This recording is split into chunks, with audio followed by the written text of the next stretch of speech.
ઉપરવાસમાં વરસાદને કારણે ઓરસંગ નદી સિઝનમાં પહેલીવાર બંને કાંઠે વહેતી જોવા મળી છે। ડભોઈના ચનવાડા નજીકથી વહેતી ઓરસંગ નદી બે કાંઠે વહી છે। ડભોઈ તાલુકામાં પસાર થતી ઓરસંગ સિઝનમાં પહેલીવાર બે કાંઠે વહી છે, ત્યારે કરણેટ ચનવાડા ભિલોડિયા નજીકથી પસાર થતી ઓરસંગ નદીમાં નવા નીર આવ્યા છે।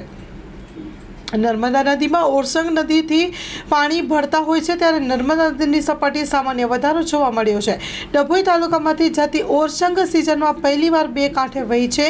કરણેટ ચનવાડા ભિલોડિયા નજીકથી પસાર થઈને ઓરસંગ નદીમાં નવા નીર આવ્યા છે। ઉપરવાસમાં વરસાદને કારણે નદી બે કાંઠે વહેતી થઈ છે। Story report by Lalbhai Bhathiyara.